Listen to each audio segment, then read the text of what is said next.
गर्भ तक पहुंच गए नारद। प्रहलाद के गर्भ में पहुंचे नारद, वहां पहुंचे जहां कयाधु उस बालक को लिए बैठे है। गुरु चाहे तो वहां तक पीछा कर सकता है आपका। अभी तो बालक पैदा नहीं हुआ है, अभी तो उसका पुंसवन तक नहीं हुआ है। पुंसवन कहते हैं 5वें महीने का बालक नहीं है अभी, उससे पूर्व में ही नारद की चेतना, नारद का ज्ञान वहां पहुंच गया। ज्ञान अयोनिज है, अप्राकृतिक है, नित्य है, शाश्वत है।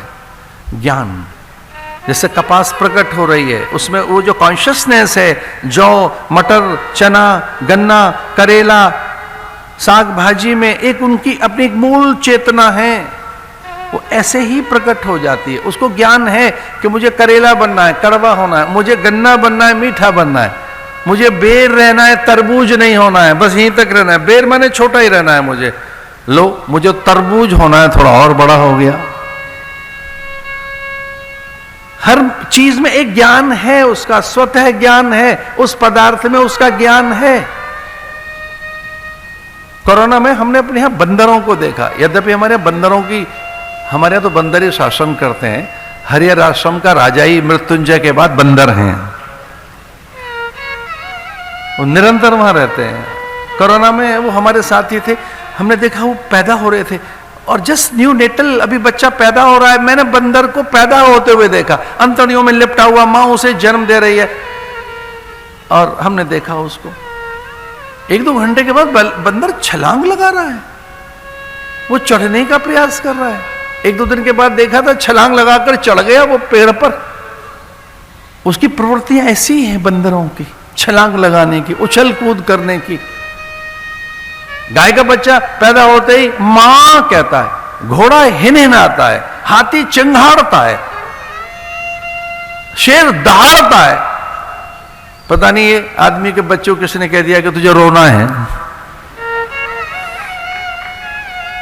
प्रकृति रोना है।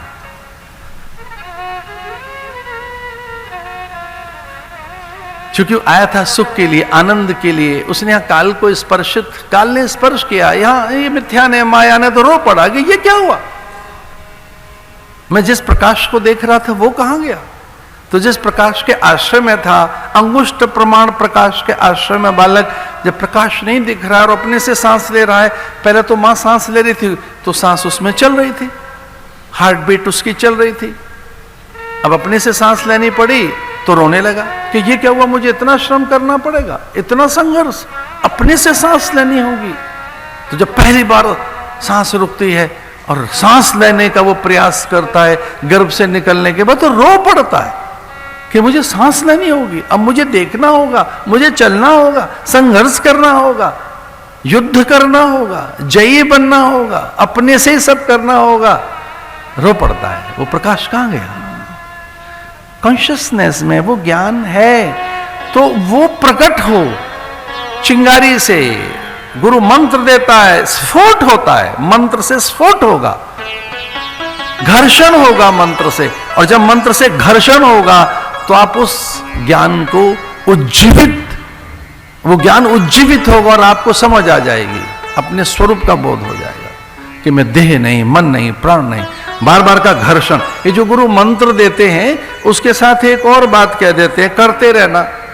जब गुरु मंत्र देगा तो एक और बात कहता है मंत्र देने के बाद, करते रहना, करते रहना और करते रहना। चेला पूछता है कब तक, बस करते रहना, निरंतर, अबाध, हर पल, हर घड़ी, सुबह और शाम करते रहना।